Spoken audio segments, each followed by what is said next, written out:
On. अस्सलाम वालेकुम बच्चों।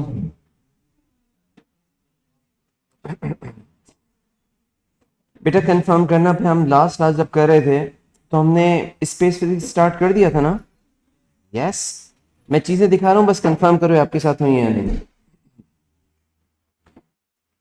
शायद हम लोगों ने अपनी पिछली क्लास में डिस्कस किया था कि सन के अराउंड अर्थ रिवॉल्व कर रही है एक ऑलमोस्ट सर्कुलर ऑर्बिट में, जो कि प्रैक्टिकली सर्कुलर नहीं है, इलिप्टिकल है, लेकिन हम अज्यूम करते हैं कि वो सर्कुलर है। फिर सन से आने वाली जो लाइट है वो अर्थ तक पहुंचती है कितनी देर में? ये डिस्कस हो गया था ना, 497 था, लेकिन हम 500 पे राउंड ऑफ करते हैं ना। इसके बाद हम लोगों ने डिस्कस किया था कि ग्रेविटेशनल फील्ड स्ट्रेंथ एक क्वांटिटी है जो कि है force per unit mass of a test particle. इसका यूनिट बस ये बताना बेटा, आपके पास नोट्स बने हुए ना इसके। इसकी वैल्यू जी से हम शो करते हैं। इसकी वैल्यू होती है फोर्स पर यूनिट मास। इसका यूनिट होना चाहिए न्यूटन्स पर केजी, लेकिन इस यूनिट का इक्विवेलेंट है मीटर्स पर सेकंड स्क्वायर। तो जो जी की वैल्यू अर्थ के सरफेस के ऊपर है 9.8, उसका यूनिट न्यूटन्स पर केजी भी हो सकता है और उसका यूनिट मीटर्स पर सेकंड स्क्वायर भी हो सकता है। ठीक है। फिर ये कि ग्रेविटेशनल फील्ड स्ट्रेंथ ये कि हमने पढ़ा था कि जो ग्रेविटेशनल फोर्स होती है, ग्रेविटेशनल फोर्स उसकी वैल्यू है वो डायरेक्टली प्रोपोर्शनल है दोनों मासेस से जो इंटरैक्ट कर रहे हैं और उनके दरमियान में डिस्टेंस के स्क्वायर से इनवर्सली प्रोपोर्शनल। ये सारी बातें लास्ट क्लास की रिवाइज करवा। सो क्योंकि gravitational field strength force over mass of the test particle है, तो अगर फोर्स आर के स्क्वायर से इनवर्सली प्रोपोर्शनल है तो जी भी आर के स्क्वायर के साथ इनवर्सली प्रोपोर्शनल है। इस वजह से g the gravitational field strength is inversely proportional to square of the distance from centre of the field. तो जिस भी डिस्टेंस के ऊपर आप हैं, जैसे हम अर्थ के सरफेस पे हैं तो यहां वैल्यू हमारे पास है 9.8। अगर हम इतने ही डिस्टेंस अवे चले जाएं, जैसे फॉर एग्जांपल एक रफ सी डायग्राम में देखो, जैसे ये है अर्थ, मैं और आप अर्थ के सरफेस में हैं। अर्थ के सरफेस का अर्थ के सेंटर से डिस्टेंस है आर। अगर हम आर डिस्टेंस ही इससे ऊपर चले जाएं, इक्वल डिस्टेंस ऊपर चला जाएं, तो जो ग्रेविटेशनल फील्ड स्ट्रेंथ है उसको हो जाना चाहिए 1/4। अगर यहां इसकी वैल्यू है, जो भी इसकी वैल्यू है जी, तो हम कह सकते हैं इक्वल डिस्टेंस आर के ऊपर चले जाएंगे तो इसकी वैल्यू हो जाएगी जी डिवाइडेड बाय, हाँ बेटा क्या हो जाएगी 4। अगर हम एक और आर डिस्टेंस ऊपर चले जाएंगे तो जी की वैल्यू हो जाएगी जी डिवाइडेड बाय, हाँ बेटा ये डबल द डिस्टेंस है। तो अगर डबल डिस्टेंस होगा तो जब वो होता डबल तो हो गया था 1/4, जब ट्रिपल हो जाएगा तो हो जाएगा 1/9। जब 4 टाइम्स हो जाएगा तो बेटा आर को बस स्क्वायर कर रहे हो ना। इसकी डायग्राम लास्ट क्लास में हमने जाते जाते आपको दिखाई थी कि अगर फॉर एग्जांपल सरफेस के ऊपर जी की वैल्यू है 10, उसको हमने कह दिया gravitation field from that point A, तो इक्वल डिस्टेंस ऊपर चले जाएंगे तो डिस्टेंस डबल हुआ है ना, तो जी की value has reduce to 1/4 of the ji at surface. जब ये डिस्टेंस 3 टाइम्स हो गया है तो जी की वैल्यू हो गई है 1/9 of the value at surface. फिर जब ये डी डिस्टेंस 4 टाइम्स हो गया डी पॉइंट पे तो हो जाएगी 1/16, फिर 1/25, फिर 1/36। Is that okay? तो gravitational field strength square of the distance के साथ इनवर्सली प्रोपोर्शनल है। मैंने इसकी कुछ सपोर्ट डायग्राम्स भेजी हैं आपको? नहीं, चले मैं आज इसको इंक्लूड करके भेजता हूं। क्या हमारी लास्ट क्लास की आखिरी बात थी? चलो बेटा यहां से आगे चलते हैं और हम डिस्कस ये कर रहे थे बच्चों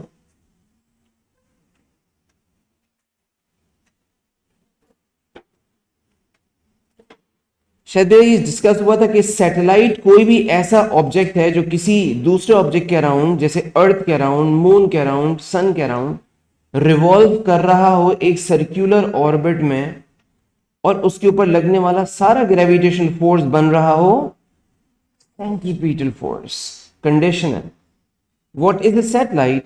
A satellite is an object revolving around another with the total weight acting as centripetal force. इसका सारा का सारा वेट बन जा रहा है सेंट्रीपिटल फोर्स। यही बात हुई थी ना। तो बेटा ये बताओ कि अगर एक सैटेलाइट इस ऑर्बिट में हो, एक minute please,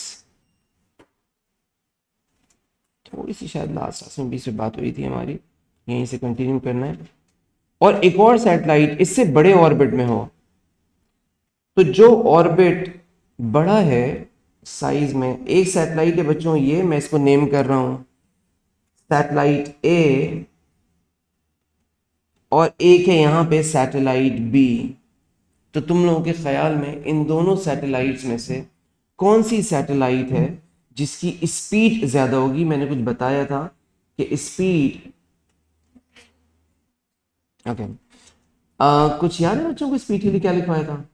it is some constant, हाँ वो भी सही है, into mass of the source particle, mass of the source जो सेंटर पे है, डिवाइडेड बाय आर, और यहां पे लगा हुआ था एक रूट, और यहां से डिस्कस हुआ था कि v is inversely proportion to are.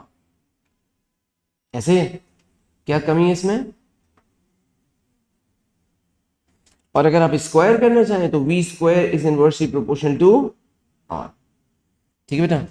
क्या इस बात को ये भी कह सकते हैं कि जो सैटेलाइट बड़े ऑर्बिट पे है उसके लिए g की वैल्यू भी कम है? भाई ये प्लेनेट है ना, जो भी प्लेनेट है जो मैंने ब्लू कलर से बनाया है, जो भी प्लेनेट है, नाम जैसे ये प्लेनेट अर्थ है फॉर एग्जांपल, जो सेंटर पे था ना, ये अर्थ है, तो अर्थ की ग्रेविटेशन फील्ड जो इस पॉइंट पे होगी वो ज्यादा होगी, या वो जो इस पॉइंट पे होगी वो ज्यादा होगी? यानी ए के जहां ए रिवॉल्व कर रहा है वहां जी की वैल्यू ज्यादा है, ग्रेविटेशन फील्ड स्ट्रेंथ ज्यादा है, या जहां बी रिवॉल्व कर रहा है वहां जी की वैल्यू ज्यादा है? बी। सर एक मैंने भी बात की कि gravitation field strength is inversely proportional to r square. जब डिस्टेंस बढ़ेगा बेटा तो जी की वैल्यू तो कम होगी ना, तो जहां बी रिवॉल्व कर रहा है वहां जी की वैल्यू कम है। Yes no? तो हम क्या यूं भी रिलेट कर सकते हैं कि सैटेलाइट जिस पॉइंट पे रिवॉल्व कर रहा है वहां ग्रेविटेशन फील्ड स्ट्रेंथ जितनी कम होगी उसकी स्पीड उतनी ही ज्यादा होगी। क्या इसको यूं भी कह सकते हैं कि हम सैटेलाइट की स्पीड को किन किन बातों से रिलेट कर सकते हैं? Orbital radius of the satellite, और दूसरा gravitation field strength of that point. जिस पॉइंट पे सैटेलाइट को रिवॉल्व करने के लिए छोड़ा गया है उस पॉइंट पे ग्रेविटेशन फील्ड स्ट्रेंथ कितना है? जितना जितना कम होगा फील्ड स्ट्रेंथ, उस वहां पे स्पीड उतनी ही ज्यादा होगी। तो बेटा जहां भी लिख रहे थे वहां पे एक पॉइंट और लिख लो, और ऐसा लिख लो कि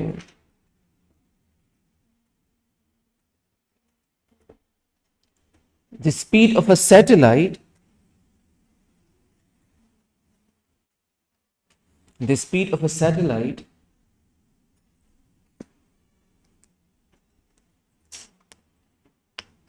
depends upon the orbital radius, depends upon the speed of a satellite depends upon, अच्छा चलें, orbital radius and the gravitational field strength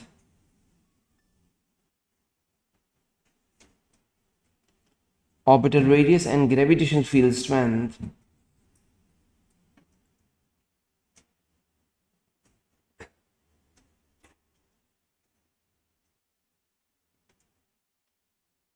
ठीक है। बस बेटा यहाँ पे स्टॉप करो बच्चों। लास्ट क्लास का जो हमारा कंक्लूडिंग डिटेल था उसको हम जल्दी जल्दी से कॉपी करते हैं। शाबाश, को एक डायग्राम के साथ सारी चीज़ों को अपने पास कॉपी करो। यहाँ पे बस मैं एक छोटी सी चीज़ और आपको बता दूँ, एक छोटी सी चीज़। मैं नहीं समझता कि बहुत ज़्यादा बच्चों से इस बारे में इतना पूछेंगे, मतलब डायरेक्टली पार्ट ऑफ कोर्स नहीं है लेकिन एक सपोर्ट है। वो सपोर्ट क्या है? मैंने कहा ये एक प्लेनेट है और इस प्लेनेट के अराउंड, अभी आपसे कॉपी करवाऊंगा, इस प्लेनेट के अराउंड एक सैटेलाइट का ऑर्बिट ये है और एक और सैटेलाइट का जो ऑर्बिट है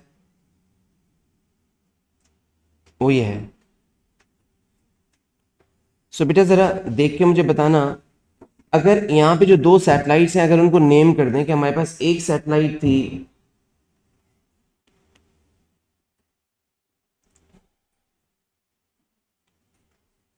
एक सैटेलाइट है इस जगह, इसको नाम दे दो सैटेलाइट ए का, और एक सैटेलाइट थोड़े से ज्यादा डिस्टेंस पे, इसको नाम दे दो सैटेलाइट बी का। तो बच्चों जरा देख के मुझे बताना, आपके ख्याल में इन दो में से कौन सी सैटेलाइट को ऑर्बिट पूरा करने के लिए ज्यादा डिस्टेंस कवर करना पड़ रहा है? बी को, क्योंकि डिस्टेंस टू बी कवर्ड ये मैं साथ में लिख रहा हूं, जब मैं कर लूंगा तो उसके बाद आपसे कह दूंगा कॉपी करने के लिए, लेकिन पहले देख लें। ये डिस्टेंस है 2πr, जिसका ऑर्बिटल रेडियस ज्यादा है उसका डिस्टेंस टू बी कवर्ड भी ज्यादा है। अच्छा ये बताएं इनमें से डिस्टेंस उसे ज्यादा कवर करना है बी को, और ये बताइए कि स्पीड किसकी ज्यादा है? स्पीड भी बी की ज्यादा है। Speed of B is equal to gm divided by r, ऐसे। अच्छा तो बेटा ये बताओ कि आपके ख्याल में इन दोनों सैटेलाइट में से कौन सी सैटेलाइट है जो अपना एक ऑर्बिट पहले कवर कर लेगी आपके ख्याल में?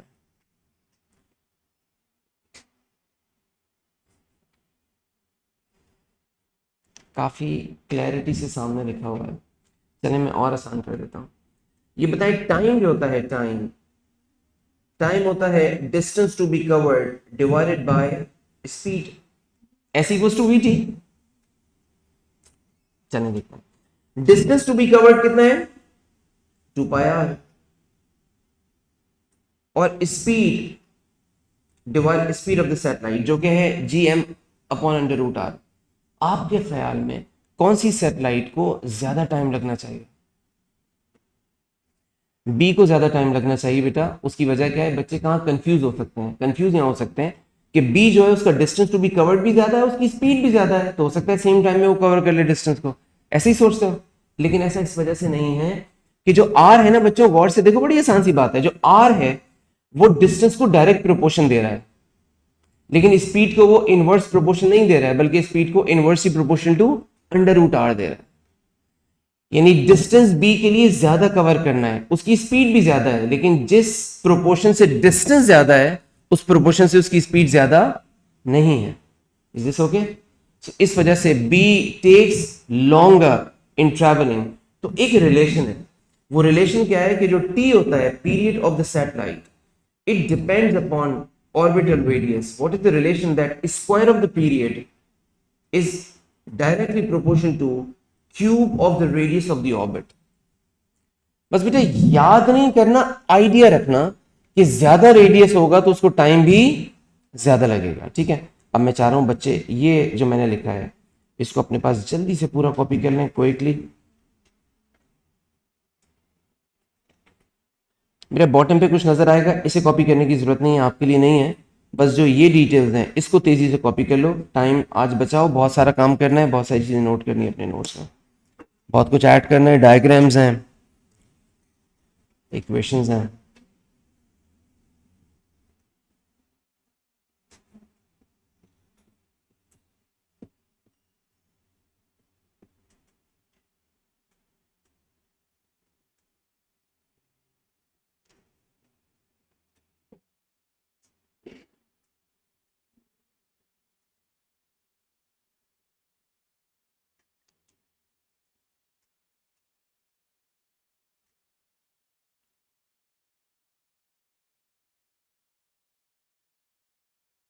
हमने जो अभी तक लास्ट हेडिंग ली है वो क्या है? अर्थ, प्लेनेट अर्थ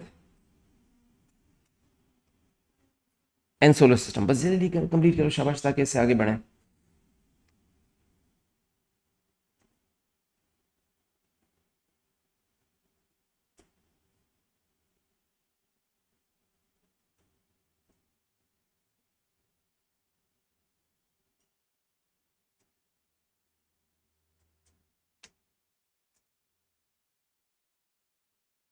राइट, आखिरी लाइन जो नजर आ रही होगी बच्चों को, gravitational field strength is proportional to capital M divided by r square. R square तो पता है square of the distance from centre है, रेडियस ऑफ द ऑर्बिट का स्क्वायर। एम क्या था? ये mass of the satellite, source mass. Satellite का mass नहीं बल्कि सोर्स मास।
डन हुआ बेटा? नो,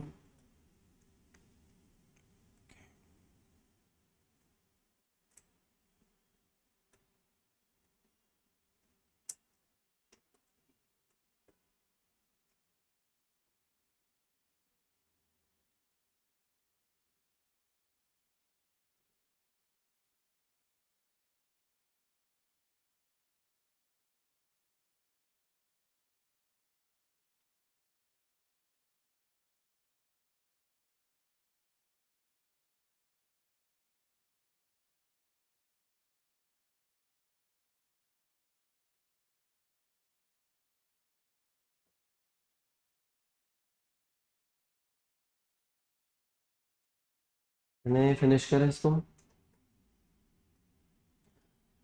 तो बेटा यहाँ से एक नए पेज पे जाओ, एक नई heading low, the solar system. मैंने स्टार्ट लास्ट क्लास में भी करवा दिया था थोड़ा सा सोलर सिस्टम के बारे में, थोड़ी सी डिटेल, लेकिन आज उसको बहुत कॉम्प्रिहेंसिवली डिटेल में अच्छी तरह से एक एक चीज़ को नोट करते हैं।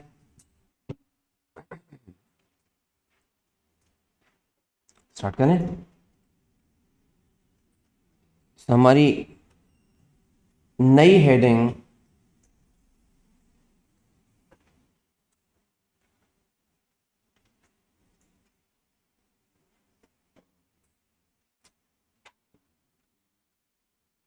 चलें जी बेटा, नई हेडिंग है बच्चों। लास्ट हेडिंग थी earth and the solar system, वो चैप्टर नेम था। लास्ट क्लास में हमने उसकी फंडामेंटल्स पढ़े हैं, आज डिटेल में जा रहे हैं फर्दर। आप यहां पे लिख लीजिएगा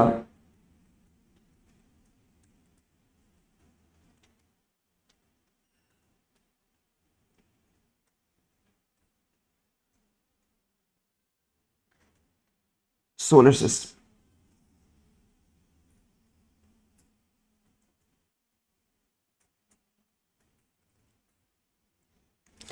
डायग्राम बेटा बाद में, पहले नोट्स जल्दी जल्दी से बनाते जाओ। बच्चों को याद है हमने डिस्कस किया था कि सन हमारे इस सोलर सिस्टम का हेड है, द सेंटर, और बाकी सन के अराउंड रिवॉल्व करने वाले 8 नेम्ड प्लैनेट्स हैं। उसको नेम करने के लिए कुछ बताया था ना शॉर्टकट मैंने आपको? यस। तो बिल्कुल वैसे ही हमारे पास अगर हम स्टार्ट करें तो हमारे पास जो पहला है, हाँ बेटा पहला क्या था? Mercury.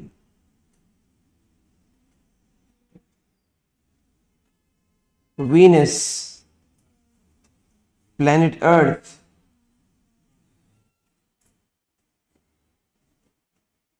Mars, Jupiter, Saturn, Uranus और नेपट्यून। ऐसे तो हमारा पहला पॉइंट नोट डाउन, ऐसा लिख लो बेटा कि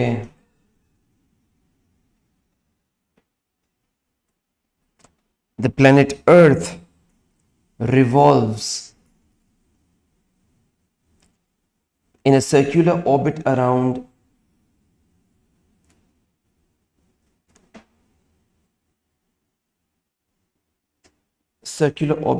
sun.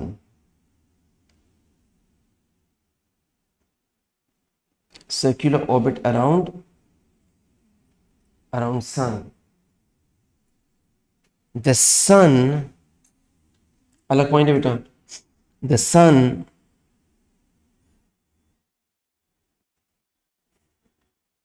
is a star emitting light. The sun is a star emitting light due to nuclear fusion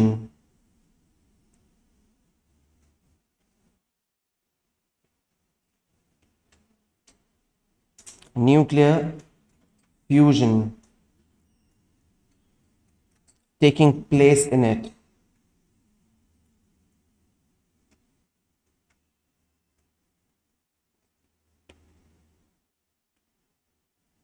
All right, taking place in it.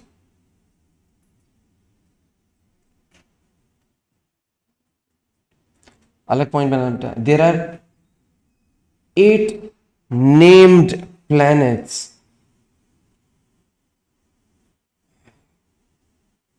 there are 8 named planets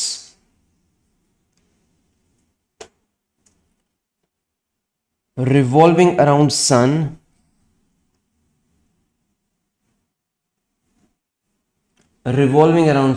in their circular orbits.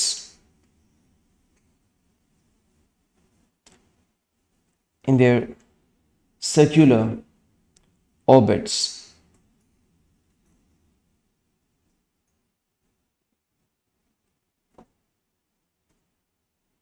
Right, ठीक है बेटा। तो बच्चों ये तो हो गए हमारे पास 8 नेम प्लैनेट्स जो अभी आप ड्रॉ कर लोगे। इनके अलावा कुछ प्लैनेट्स हैं जिनको ड्वार्फ प्लैनेट्स कहते हैं, और जैसे नाम से है ड्वार्फ प्लैनेट्स है तो उनका मास कंपेयर टू दीज प्लैनेट्स कम है। तो जो ड्वार्फ प्लैनेट्स हैं आपको उनके नाम तो याद नहीं करने, बस याद रखना है कि dwarf planets revolve around sun in their own orbits. जो ड्वार्फ प्लैनेट्स हैं उनमें से 5 नेम्ड हैं, आपको याद नहीं करना, लेकिन उनमें से एक ड्वार्फ प्लैनेट तो इन्हीं ऑर्बिट्स के दरमियान में उसका एक ऑर्बिट होता है जिसको एस्टेरॉइड बेल्ट कहेंगे, आज पढ़ेंगे उसके लिए। लेकिन बाकी जो ड्वार्फ प्लैनेट्स हैं उनकी ऑर्बिटल जो रेडियस है वो नेपट्यून से भी ज्यादा है, वो नेपट्यून के भी बाहर रिवॉल्व करते हैं, राइट।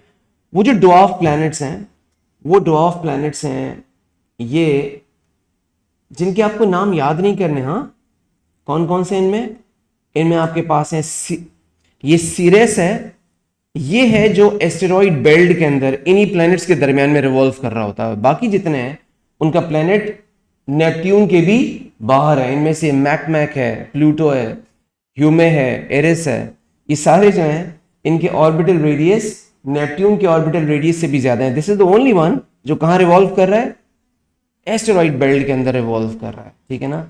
सो ये इसका डिटेल है। तो ऐसा लिख लेना बेटा कि मैंने इनके मासेस लिख दिए बच्चों, याद इनमें से किसी का नाम आप नहीं करना, बस एक चीज का देख लेना बेटा। अर्थ जो है ना, अर्थ का मास है 6 10 to the power 24। सिर्फ अंदाजे के लिए बता रहा हूं आपको, इनमें से कुछ वैल्यूज याद नहीं करनी है।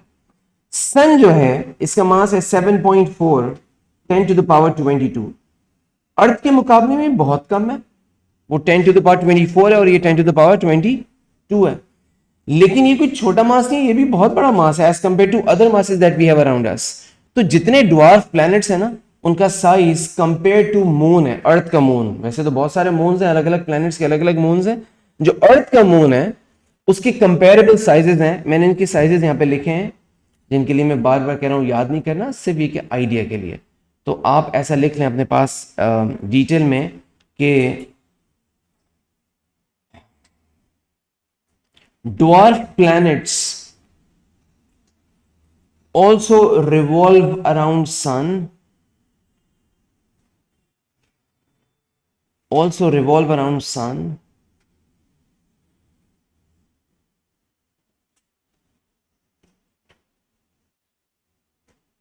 also revolve around sun. Most of the dwarf planets revolve beyond Neptune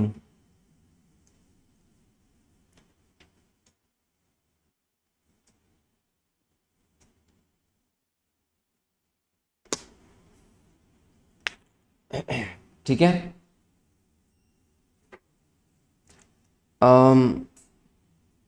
but Ceres, Ceres, Ceres revolve in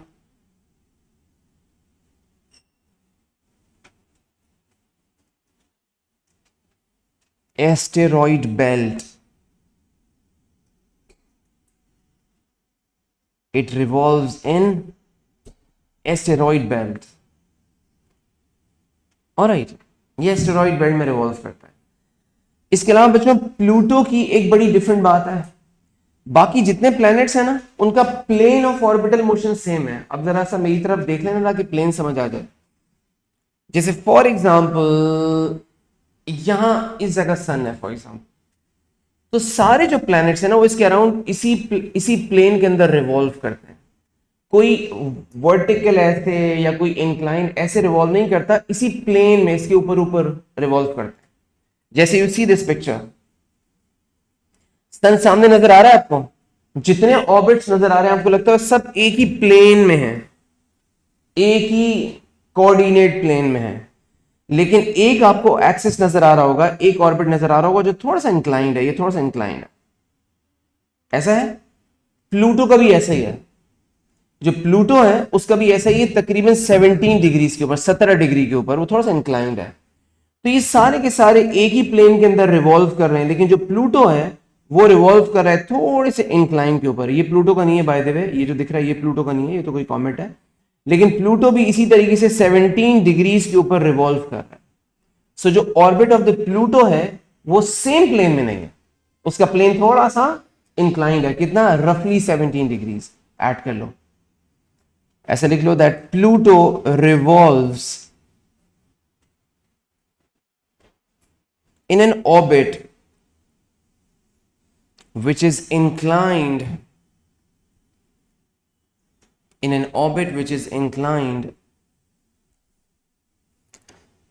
at an angle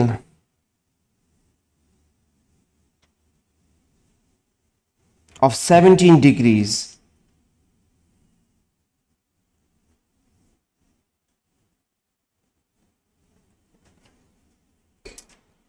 to the orbital plane of other planets, to the orbital plane of other planets.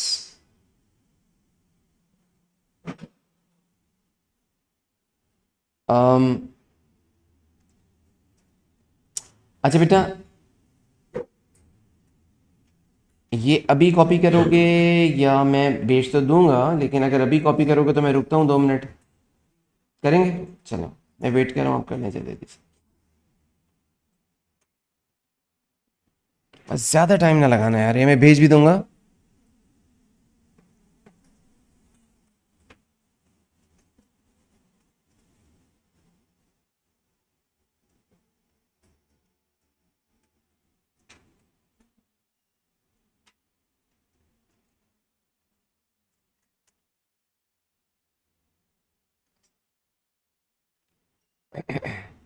ये centre पे सन नजर आ रहा है orange colour से आपको, ये 8 named planets नजर आ रहे हैं।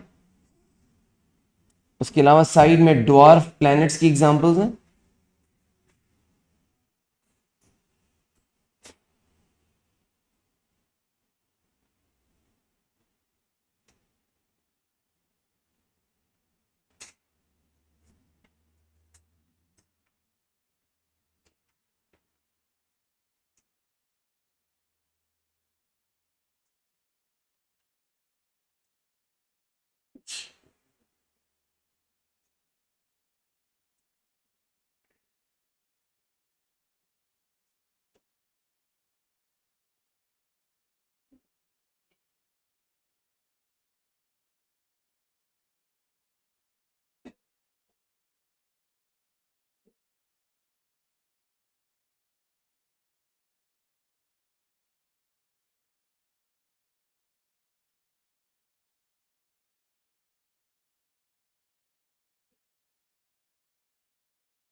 चलें जी, डन हुआ।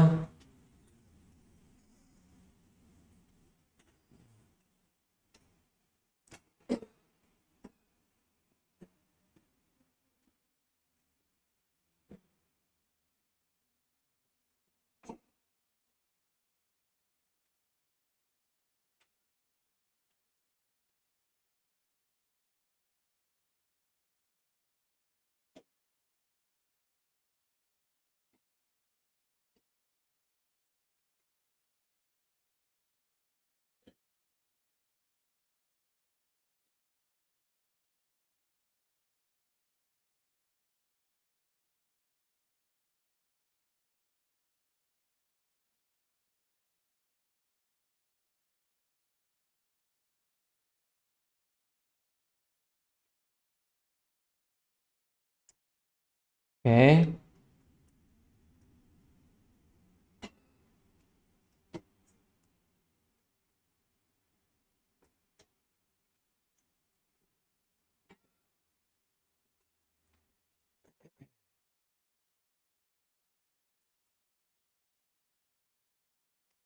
आप बेटा बस ड्रॉ ऑफ प्लैनेट्स के ज़्यादा में ज़्यादा ना नाम लिख लें, मास लिखने की ज़रूरत नहीं है, ना आपको याद रखना है ना वैसे याद रहेगा, इतनी सारी वैल्यूज़ हैं।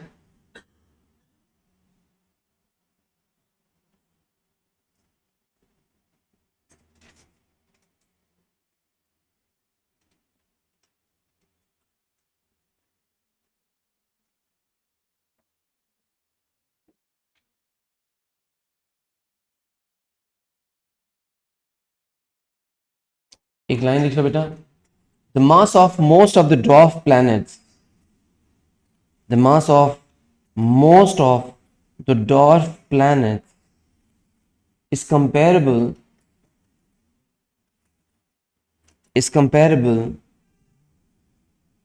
to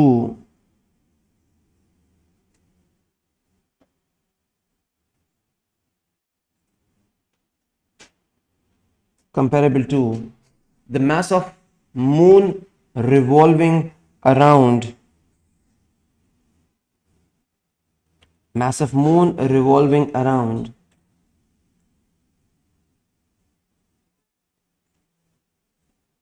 earth।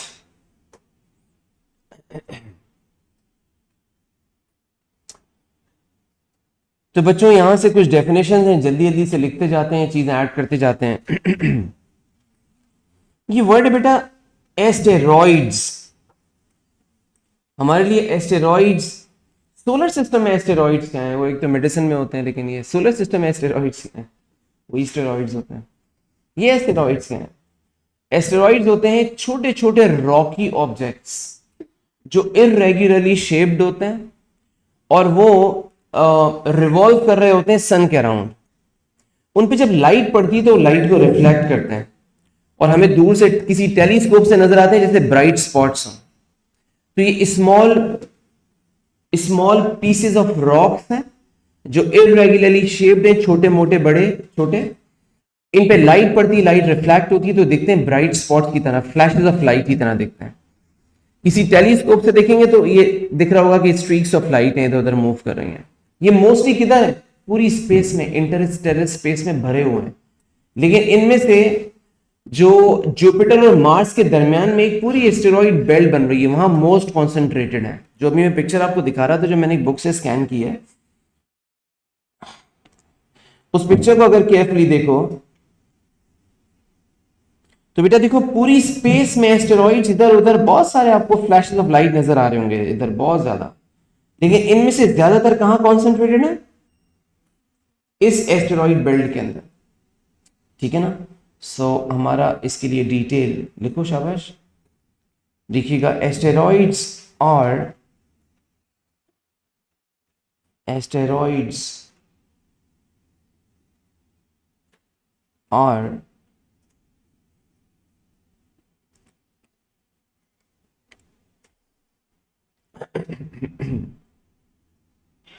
small rocky objects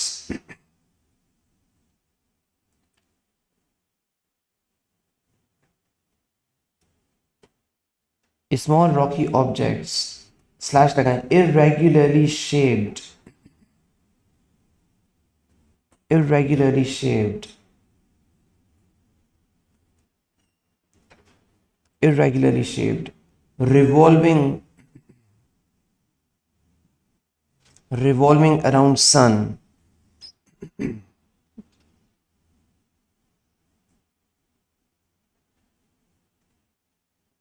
right? Generally, full stop लगा लेना बेटा. Generally, asteroid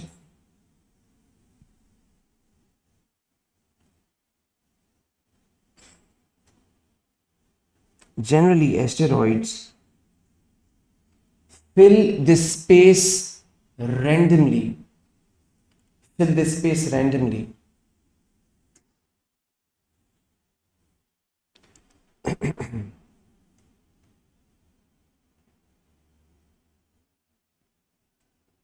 but most of the particles,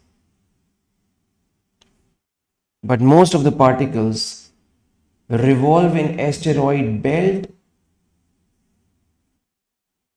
between, most of the particles revolve in the asteroid belt between the orbits of, कौन से दो orbit थे बेटा? Jupiter and Mars.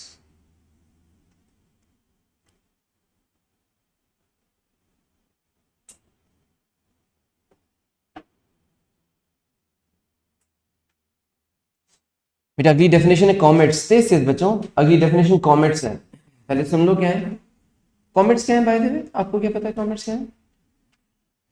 Small IC objects हैं और वो भी इसी तरह से स्पेस में इधर उधर रिवॉल्व कर रहे हैं, लेकिन जब वो सन के नजदीक होते हैं तो वो वेपर बन जाते हैं, वेपराइज हो जाते हैं. एक्स्ट्राऑर्डिनरी हीटिंग होती है सन के करीब में, तो वो मेल्ट हो जाते हैं, वेपराइज हो जाते हैं. ठीक है ना? और जब वेपराइज होते हैं तो हमें दिखता है कि जैसे कोई फ्लैश ऑफ लाइट, एक टेल नजर आती है जलती हुई. ठीक है ना? तो लिख लें comets are small objects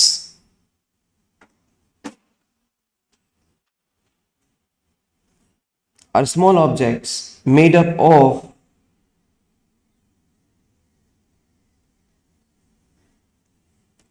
ice and cosmic dust.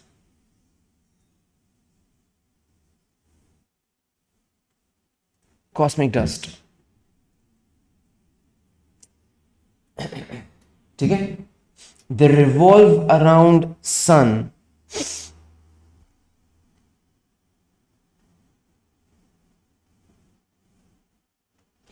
They revolve around sun in elliptical orbits.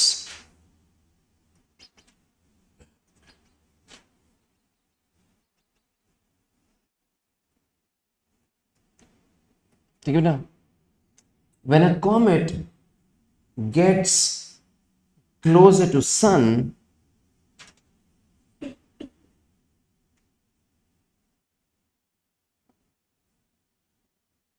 it vaporizes due to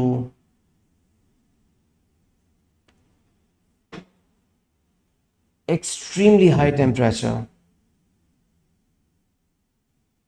Extremely high temperature.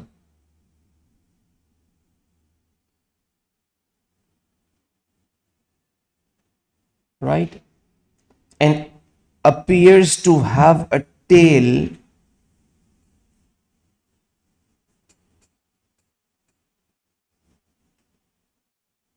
when viewed through a microscope. When viewed through a telescope, sorry, not microscope.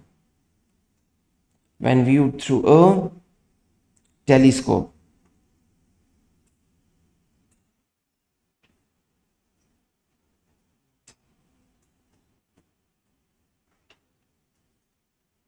बेटा तीसरा definition है meteoroids.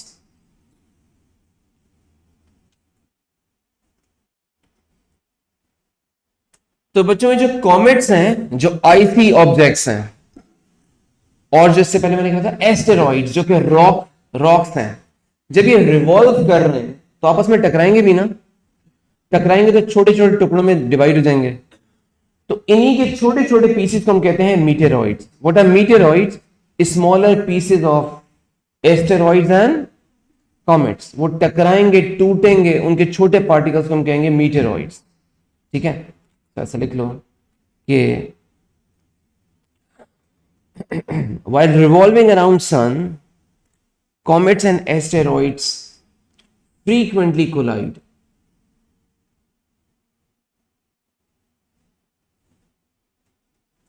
They frequently collide. They frequently collide with each other and break into smaller pieces.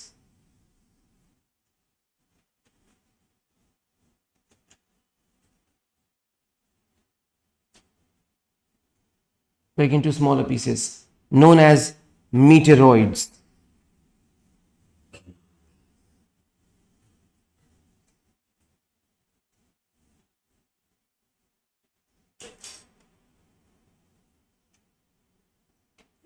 Alright, अब बेटा कोई फर्ज कर लो, देखिए बच्चों, यह है सन, और सन के अराउंड यहां ऑर्बिट है अर्थ का, यह है अर्थ। आपको पता ना अर्थ के अराउंड उसका एक अपना ग्रेविटेशन फील्ड है। फर्स्ट कर लो ये अर्थ की अपनी ग्रेविटेशनल इन्फ्लुएंस है, फील्ड है, राइट। कोई मीटेरॉइड है, वो टूट के अर्थ की ग्रेविटेशन फील्ड में दाखिल हो गया। कोई मीटेरॉइड है जो टूटा, मतलब कॉमेट वगैरह टूट के मीटेरॉइड बना, और वो मीटेरॉइड इधर उधर रैंडमली घूमता फिरता अर्थ की फील्ड में एंटर हो गया। ये बताओ, जैसी अर्थ की फील्ड में एंटर, थोड़ा छोटा करना पड़ेगा, हमने अर्थ की फील्ड ही छोटी सी बनाई है। फॉर एग्जाम्पल ये कोई मीटेरॉइड है, ये बताएं अगर ये मीटेरॉइड अर्थ की फील्ड में एंटर होगा तो अब आप बताएं आगे क्या होगा। सिंपल मैकेनिक्स लगाना बेटा, what will happen to it. क्या आपको लगता है अट्रैक्ट होगा किस तरफ? सेंटर की तरफ, तो अर्थ की तरफ जा रहा होगा। जब अर्थ की तरफ जा रहा होगा तो इसकी कौन सी एनर्जी किस एनर्जी में कन्वर्ट होगी? Potential energy will convert into kinetic, it will speed up. जब ये स्पीड अप हो रहा होगा तो आपको लगता है स्पीड गेन करता जाएगा, इसकी सराउंडिंग में एयर होगी तो एयर के पार्टिकल को टकराता भी जाएगा, और इसकी kinetic energy Aahista Aahista heat में कन्वर्ट हो रही होगी, और ये आहिस्ता आहिस्ता बर्न करने लगेगा, और हमें दिखेगा एक स्ट्रीक ऑफ लाइट, और इसे हम कहेंगे शूटिंग स्टार। सो जब कोई मीटेरॉइड अर्थ की फील्ड में दाखिल हो जाए तो वो अपनी पोटेंशियल, सिंपल मैकेनिक्स, अपनी पोटेंशियल एनर्जी को काइनेटिक में कन्वर्ट करता है, अर्थ की तरफ स्पीड अप होता चला जाता है, आसपास के पार्टिकल को हिट करके अपनी काइनेटिक एनर्जी को हीट में बदलता है, एक्स्ट्राऑर्डिनरी हाई टेम्परेचर गेन कर लेता है, और फिर बर्न होता है। तो हमें दिखता है कि वो कोई ऐसी स्ट्रीक है लाइट की, तो हम दूर से हमें दिखता है कि एज अ शूटिंग स्टार हम उसे क्या कहते हैं। थोड़ा सा लिख लो बेटा इसके लिए।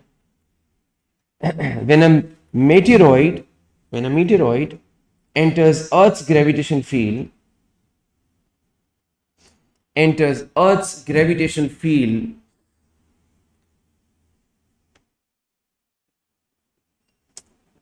its gravitational potential energy converts into kinetic,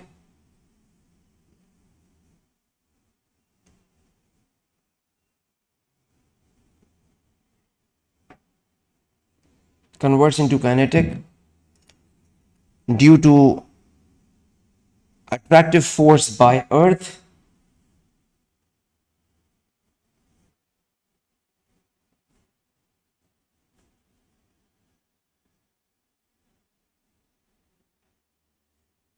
it gains high speed and large kinetic energy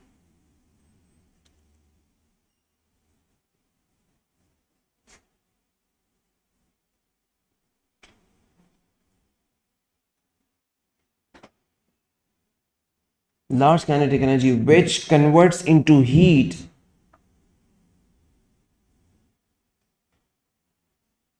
causes burning of meteoroid,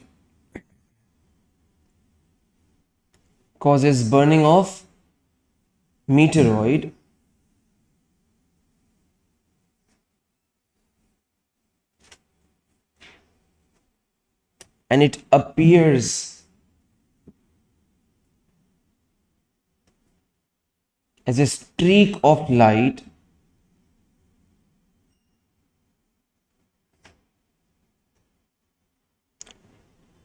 and known as a shooting star.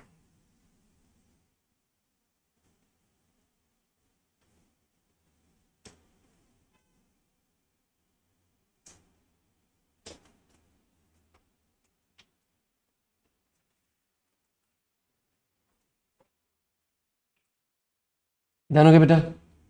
बच्चों एक छोटी सी डेफिनेशन और है, एक वर्ड मैंने यूज किया था पीछे, कॉस्मिक डस्ट।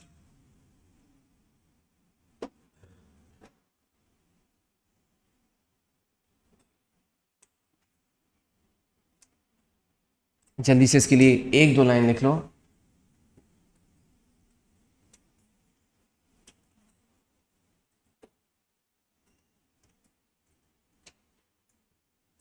ऐसे लिखना बेटा कि this space is filled with small smoke-like particles, small smoke-like particles of different shapes and sizes,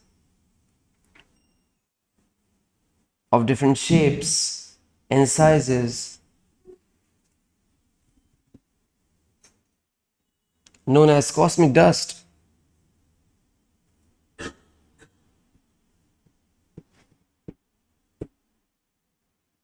All right.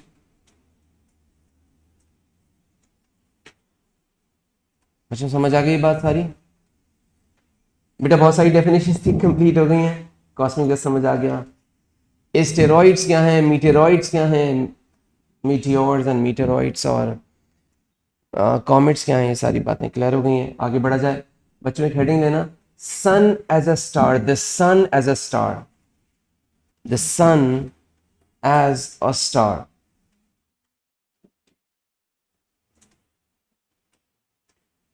Right? The sun as a star. बेटा मैं जल्दी जल्दी सन के बारे में डिटेल बता रहा हूं, क्या है कैसे हैं।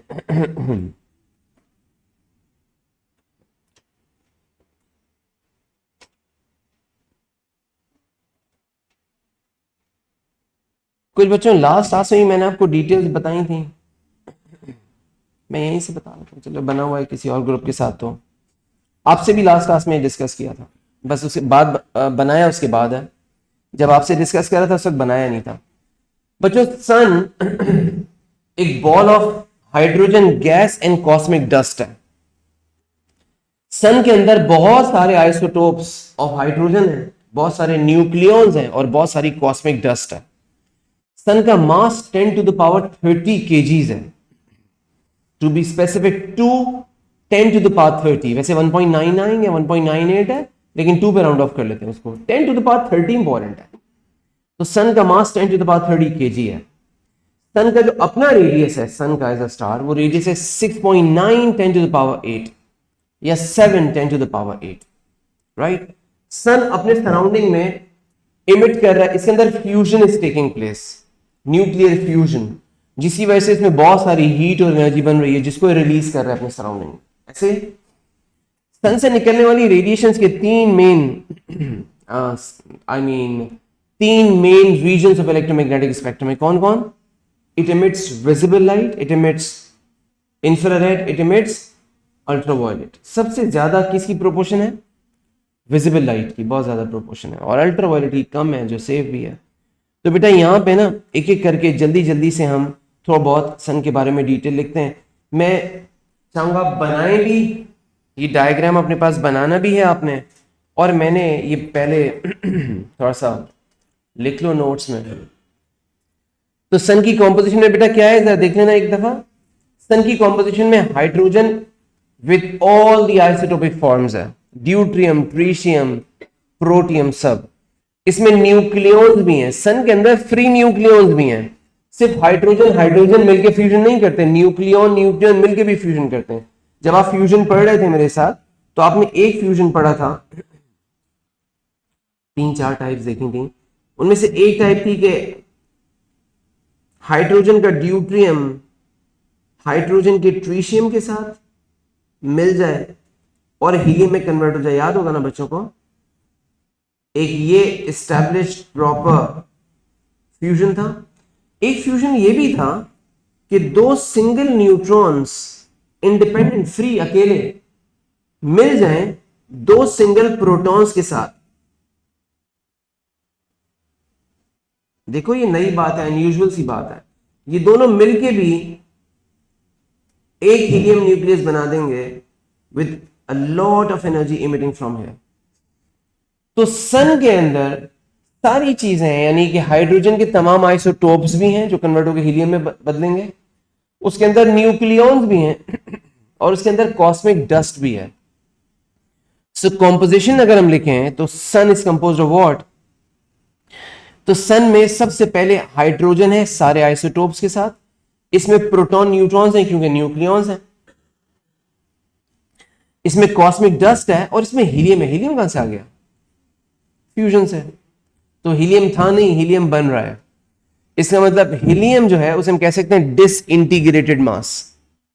हीलियम फाइनल है, फाइनल उसका तो ऐसा लिख सकते हैं पहली लाइन में बच्चों, that the sun is composed of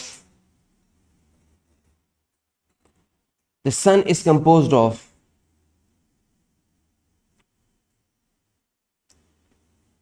is composed of all isotopic forms of hydrogen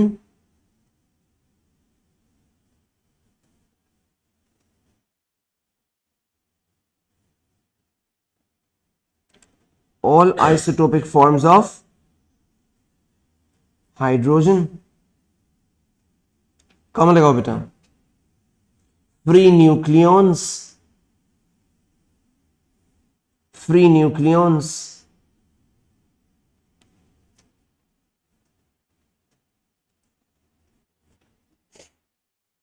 and cosmic dust.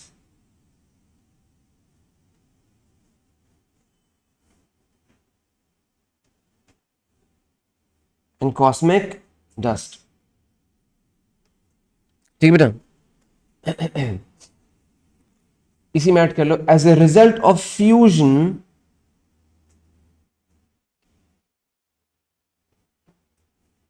as a result of fusion of hydrogen nuclei and nucleons,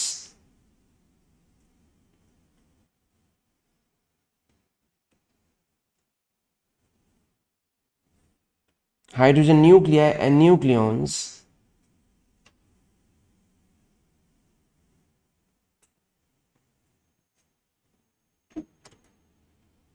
helium nuclei are produced.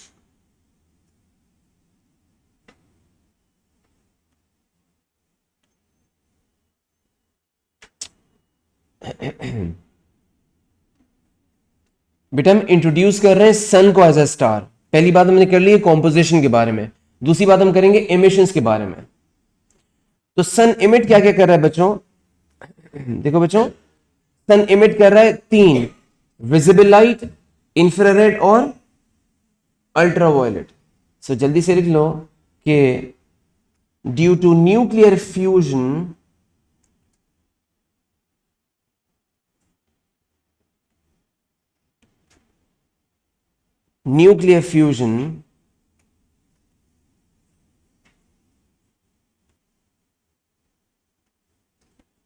sun emits energy in the form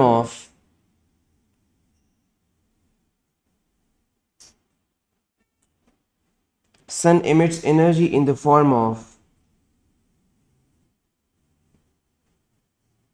क्या लिखेंगे बेटा? Visible light,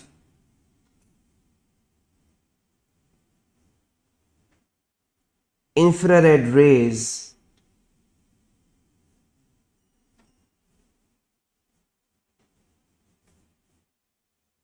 and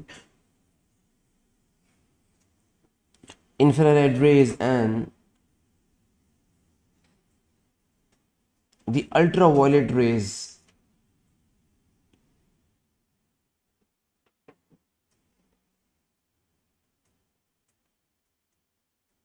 in the ultraviolet rays। ठीक हो गया बेटा? बच्चों ये सारी बात हो गई nuclear fusion taking place in the sun की और उसके कॉन्सिक्वेंस की। अब आ जाए सोर्स ऑफ एनर्जी। अब ये भी बात की न्यूक्लियर फ्यूजन, इसके लिए अलग से लिखने की जरूरत नहीं है। We just wrote about it कि न्यूक्लियर फ्यूजन इसकी मेन सोर्स है, दोबारा लिखने की जरूरत नहीं है। सन की एज, बेटा सन में या किसी भी स्टार में जो भी अमाउंट ऑफ एनर्जी है, जो भी अमाउंट ऑफ मैटर है वो आहिस्ता आहिस्ता कन्वर्ट हो रहा है ना, जो हाइड्रोजन है वो कन्वर्ट होकर हीलियम में बदल रहा है, तो कभी ना कभी तो खत्म हो जाएगा ना। तो हर स्टार की सन की तरह एज होती है, सन की भी एक एज है। जब उसमें सारा फ्यूल खत्म हो जाएगा तो it will completely convert into a ball of gas which is not glowing. जब सन की सारी फ्यूल खत्म हो जाएगी तो सन तो इमिट करना बंद कर देगा, वो एक डेड स्टार हो जाएगा, हम कहेंगे स्टार डेथ हो गई है, राइट। सो उसकी एक ना एक एज है। जो amount of fuel in the sun, जो फ्यूजन फ्यूल है वो डिटरमिन करेगा। जितना ज्यादा फ्यूजन फ्यूल होगा उतना ज्यादा टाइम तक वो जिंदा रह सकता है, इमिट कर सकता है, मीन, ठीक है। सो लिख लें कि the amount of fusion fuel in a star, the amount of fusion fuel in a star determines the age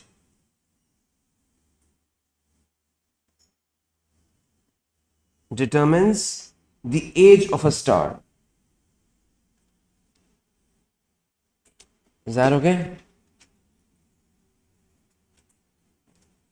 सही बच्चों? मैंने शायद पहले दिन कुछ एस्ट्रोनॉमिकल यूनिट के बारे में बताया था आपको, डिस्टेंसेस के बारे में।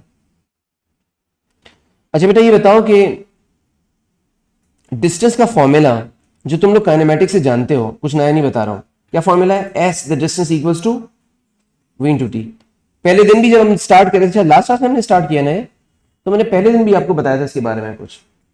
तो आज जरा न्यूमेरिकली थोड़ा सा देख लेते हैं। ये बताएं स्पीड ऑफ लाइट वैक्यूम में क्या होती है? 3 इंटू 10 टू द पावर 8। और ये बताओ कि 1 ईयर का टाइम, अर्थ का जो एक साल है, अर्थ का एक साल, उसका टाइम कितना है? 365 डेज। हर डे में कितने घंटे हैं? 24। हर घंटे में कितने सेकेंड्स हैं? इससे कोई डिस्टेंस आएगा? इस डिस्टेंस को हम कहते हैं 1 लाइट ईयर। डिस्टेंस का मैं और आप क्या यूनिट पढ़ते हैं बच्चों? Metres, centimetres, kilometres. डिस्टेंस का एक और यूनिट है लाइट ईयर्स, बहुत सुना होगा आपने। 1 लाइट ईयर डिस्टेंस का मतलब है distance to be covered by light in vacuum when travelling for 1 year.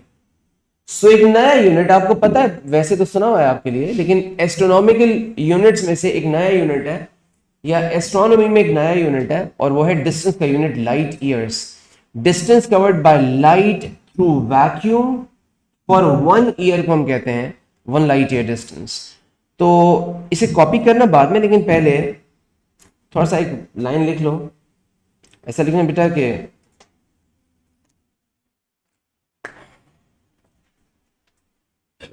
astronomical distances are measured in light years.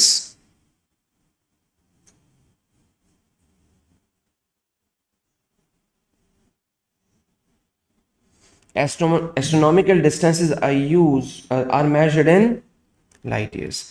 बेटा और भी यूनिट है इसके अलावा, लाइट ईयर के अलावा भी और यूनिट्स हैं, लेकिन आपको बस लाइट ईयर के लिए ऐसा लिखने के the distance covered by light, the distance covered by light when traveling through vacuum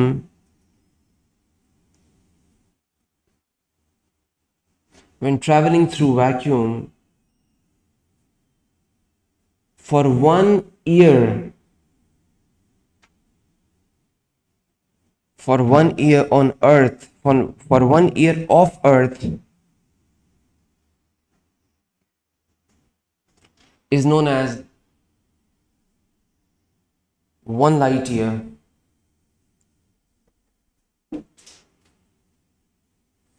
अब जैसा नजर आ रहा है ना बेटा, बेहतर है वैसे ही कॉपी कर लो अपने पास। वैल्यू दोबारा से याद नहीं करनी है, गिवन होगी। आपसे पूछा जा सकता है कि calculate the distance of 1 light year in metres, तो we can show this calculation. Calculate करवाया जा सकता है, लेकिन रट्टा मारने की आपको जरूरत नहीं है, वैल्यू का रट्टा मारने की जरूरत नहीं है।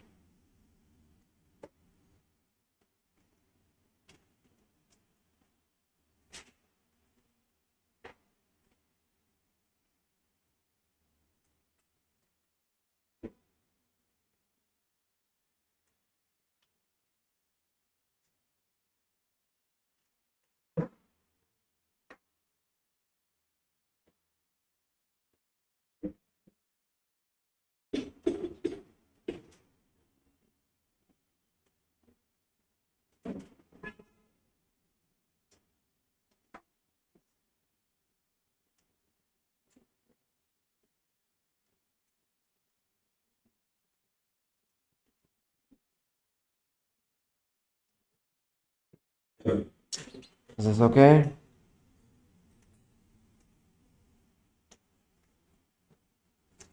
बच्चों ये वाला यूनिट हमने स्टार्ट लास्ट क्लास में किया था या उससे लास्ट क्लास में? Last class. बस बेटा थर्सडे वाली जो क्लास है वो इस यूनिट की आखिरी क्लास होगी और वहीं से हमारे एटीपी के यूनिट से स्टार्ट हो जाएंगे। मैंने एटीपी ट्राई किया था कि फ्राइडे को रखें, लेकिन फ्राइडे सेंटर बंद था, सैटरडे को सभी कुछ बंद था शहादत की वजह से। तो इस वजह से फिर हमने प्लान किया है कि या तो इस फ्राइडे को पहले एटीपी कर लेंगे या फिर इस थर्सडे को ही अगर हुआ, लेकिन थर्सडे को ऑलरेडी हमारा सेक्शन ज़रा बड़ा है, इसको कंक्लूड करना है इसके क्वेश्चंस के साथ। मैं कुछ बता रहा हूँ, थोड़ा सा आगे जो पढ़ना है हमने उसके बारे में आप बस तवज्जो से देखते रहना, कुछ डिफरेंट है, नया है, गौर से सुनिएगा।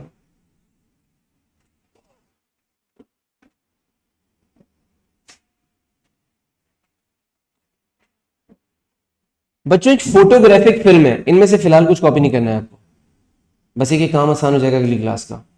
एक फोटोग्राफिक फिल्म है, जैसे एक्सरे फिल्म नहीं होती, फोटोग्राफिक फिल्म की प्रॉपर्टी ये होती है कि उसके ऊपर एक केमिकल कोट, ये फोटोग्राफिक फिल्म बेसिकली एक प्लास्टिक शीट है, उसके ऊपर एक केमिकल कोट हुआ है, वो फोटो सेंसिटिव केमिकल है, उस पर लाइट पड़ती है ना तो उस केमिकल पे केमिकल रिएक्शन होता है जो उसके कलर को चेंज कर देता है।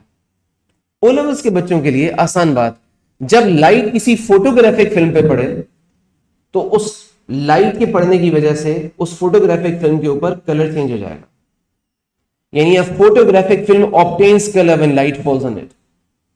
तो फोटोग्राफिक फिल्म का ओरिजिनल कलर कैसा होता है? डार्क ग्रे सा। जब कोई लाइट पड़ती है तो उसके ऊपर कलर्ड बैंड्स अपीयर हो जाते हैं।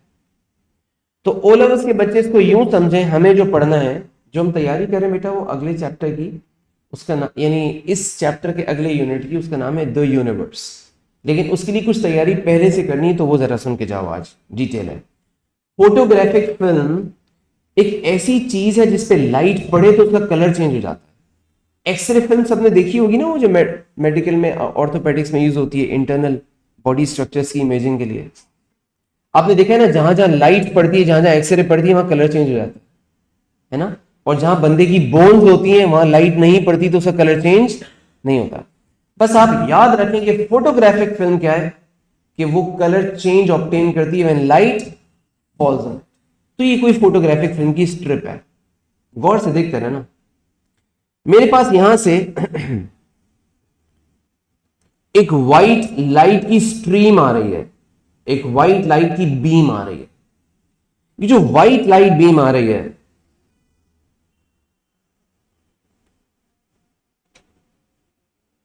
बेटा व्हाइट लाइट कोई एक कलर है? मैं पूछ रहा हूं आपसे, is it one colour? It's a combination of 7 base colours. और फिर वो जो 7 कलर्स हैं, विब गियोर याद होगा आपको, याद है या नहीं याद? उस हर कलर के अंदर एक पूरा रेंज है, जैसे रेड पूरा बैंड है, उसके अंदर शेड्स हैं। तो हमारी 7 बेसिक कलर्स मिला के तो व्हाइट बनता है। तो white is not one colour, it's a combination. तो समझे 7 कलर्स आ रहे हैं, हमें व्हाइट नजर आ रहे हो। अगर इन 7 के 7 कलर्स को मैं डाल दूं एक चीज पे जिसको आप सब पहले से जानते हैं, अब प्रिज्म। तो प्रिज्म का जॉब क्या है कि वो इन कलर्स को स्प्रेड कर देगा, डिस्पर्स कर देगा। वर्ड याद आ रहा है बेटा? ये लाइट को डिस्पर्स कर देगा, और डिस्पर्स करेगा इसके ब्रेकअप कंपोनेंट कलर्स में। ये लाइट को इसके कंपोनेंट कलर्स में तोड़ देगा। तो जो व्हाइट लाइट हमारे पास आ रही है, आपको लगता है उस व्हाइट लाइट का जो वॉयलेट कलर होगा, वो वॉयलेट कलर आपके पास यहां से पूरा ऐसे बेंड कर जाएगा। यस। और जो इसका रेड कलर होगा वो सबसे कम बेंड करेगा। कुछ याद आ रहा है? वो सबसे कम बेंड करेगा। जब निकलने लगेंगे तो फिर बेंडिंग होगी। जब ग्लास में एंटर हुए थे तो बेंडिंग हुई थी towards the normal, if you remember that. जब बाहर निकलेंगे तो बेंडिंग होगी अवे फ्रॉम नॉर्मल। तो अब दोनों अवे फ्रॉम नॉर्मल जाएंगे, रेड भी एंड वॉयलेट भी। सबसे ज्यादा कौन जाएगा? वॉयलेट। तो वॉयलेट कलर सबसे ज्यादा बेंड करेगा,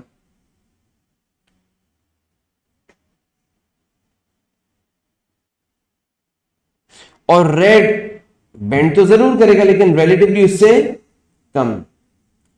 मैंने एक फोटोग्राफिक फिल्म अरेंज की थी, और मैं उस फोटोग्राफिक फिल्म को लाके यहां रखने का प्लान है। बेटा अगर मैंने इस फोटोग्राफिक फिल्म को यहां लाके रख दिया तो आपको लगता है इस फोटोग्राफिक फिल्म के ऊपर पूरा रेनबो बन जाएगा? क्योंकि तो कलर ऑब्टेन करेगा, ये तो कलर चेंज करेगा। ओरिजिनल कलर कैसा होगा? लाइट ग्रे या ग्रेइश होगा। लेकिन जैसे इस पे लाइट पड़ेगी तो लाइट अपना कलर इस पे कॉज करेगी। हमारे पास वॉयलेट से लेके आपको लगता है रेड तक का स्प्रेड ऑफ कलर्स मिल जाएगा, और दरमियान में पूरा स्पेक्ट्रम होगा। बच्चों को मेरी बात यहां तक समझ आई है? सो एक फोटोग्राफिक फिल्म के ऊपर जब डिस्पर्स लाइट फॉल करेगी तो हम एक्सपेक्ट करेंगे कि उस फिल्म की हालत कुछ ऐसी हो जाएगी। Yes, right. समझ आ गया बच्चों को? बस बेटा इसके दरमियान में कुछ डार्क लाइंस नजर आ रही है, उनको इग्नोर कर देना, वो A2 के लिए, ए लेवल्स के लिए। आप बस समझें एक स्प्रेड ऑफ कलर्स है। ठीक हो गया बेटा? तो हमारे पास एक स्प्रेड ऑफ कलर नजर आएगा, पूरा रेनबो नजर आएगा। बच्चों यहां तक की स्टोरी क्लियर है? अब थोड़ा तवज्जो से सुनना, कुछ कनेक्ट करूं फिर बाकी नेक्स्ट क्लास में। बस समझे यहां तक लाना था, इसमें कुछ कनेक्ट करना है मुझे। गौर से सुनो। Blank page. देखना बेटा, मैं और आप अर्थ के ऊपर किसी ऑब्जर्वेटरी में हैं। बच्चों हम किसी समझो ऑब्जर्वेटरी में, और हमारे पास एक टेलीस्कोप है।